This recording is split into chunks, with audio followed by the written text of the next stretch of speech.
पुणे शहर आणि पुणे जिल्हा हे एकेकाळी राष्ट्रवादी काँग्रेसचे बालकिल्ले म्हणून ओळखले जायचे। शरद पवारांच्या नेतृत्वाखालील राष्ट्रवादी काँग्रेसने येथे आपले बस्तान घट्ट रोवले होते। पण 2024च्या नंतरच्या राजकीय बदलामुळे हा गड हळूहळू ढासळू लागला। 2017च्या महापालिका निवडणुकीत भाजपने सोबळावर लढत 100 नगरसेवक निवडून आणले आणि थेट सत्तेवर कब्जा केला।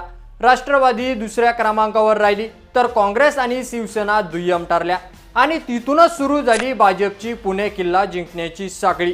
महापालिकेतही यशानंतर भाजपने पुण्यात आपली ताकद अजून बळकट केली।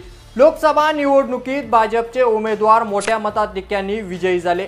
नंतरच्या विधानसभा निवडणुकीत पुण्यातील 6 पैकी 6 जागा भाजपने आपल्या खात्यात जमा केल्या। यामुळे भाजप कार्यकर्त्यांमध्ये आत्मविश्वास दुणावला। पण पुणे म्हणजेच भाजपचा गड असा दावा उघडपणे केला जाऊ लागला। आजही भाजपचे स्थानिक पदाधिकारी आणि आमदार हे महापालिकेवर सोबळावरच सत्ता मिळवण्याच्या तयारीत आहेत। तसेच राज्यात महायुतीचं सरकार असलं तरी पुण्यातील राजकारण वेगळं चित्र दाखवत आहे। भाजप, शिंदे गट आणि अजित पवार यांची राष्ट्रवादी काँग्रेस हे तिन्ही पक्ष महायुतीत असले तरी पुण्यामध्ये तिन्ही सोबळावर लढण्याच्या तयारीत आहेत।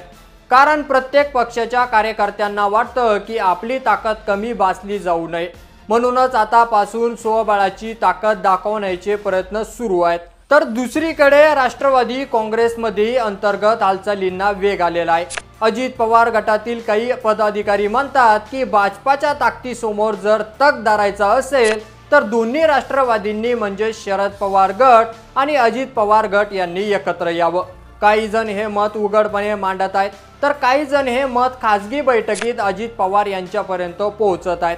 त्यांचं एकच म्हणणं आहे, पुण्यात सत्ता परत हवी असेल तर दादा आणि साहेब दोघेही एकत्र हवेत, नाहीतर आपल्याला भाजप काही सुधरू देणार नाही हे त्यांना कळून चुकताना दिसतंय।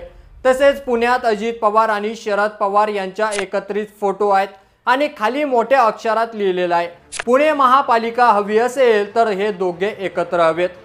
हा संदेश केवळ एक फ्लेक्स म्हणून नसून तो अनेक कार्यकर्त्यांच्या मनातली भावना व्यक्त करतोय आणि त्यातूनच पुन्हा एकदा एकत्र येण्याच्या शक्यता चर्चेत आलेल्या आहे।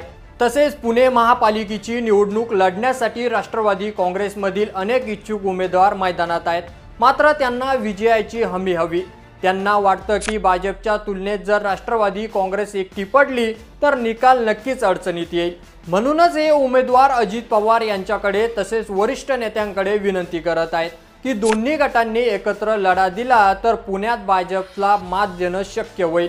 या सगळ्या घडामोडींमध्ये सर्वात महत्त्वाचा प्रश्न आहे की शरद पवार यांच्या राष्ट्रवादी काँग्रेसची भूमिका काय असेल।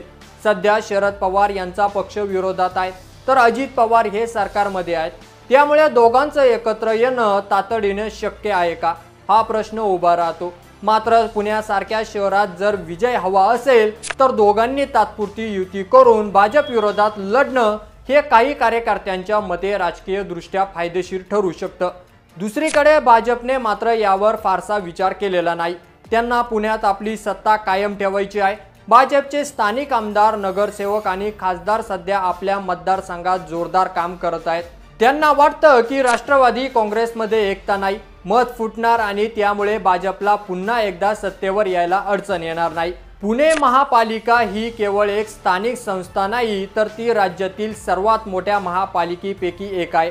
ही निवडणूक म्हणजे सर्व पक्षांसाठी प्रतिष्ठेची लढाई आहे।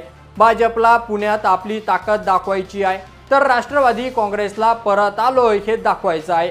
पुणे महापालिका निवडणुकीच्या पार्श्वभूमीवर हे स्पष्ट आहे की भाजप एक मजबूत खेळाडू आहे। त्यांच्याच ताकदीसमोर लढायचं असेल तर राष्ट्रवादी काँग्रेसने आपले अंतर्गत मतभेद बाजूला ठेवून एकत्र यावं असा सूर अनेक पदाधिकाऱ्यांमध्ये आहे। शरद पवारांची अनुभवी दूरदृष्टी आणि अजित पवारांची प्रशासनातील क्षमता ही जर एकत्र आली तर भाजपला मोठं आव्हान दिलं जाऊ शकतं। पण हे शक्य होईल का? पवार बंधूंमध्ये पुन्हा संवाद होईल का? आणि जर झालं तर पुण्यात पुन्हा एकदा राष्ट्रवादीचा भगवा फडकू शकेल का? तुमचं मत काय? अजितदादा आणि साहेब पुन्हा एकत्र आले तर पुण्यात सत्ता परिवर्तन होईल का? तुमचं मत कमेंट करून आम्हाला नक्की कळवा आणि चॅनलवर नवीन असाल तर चॅनलला सबस्क्राईब करा। धन्यवाद।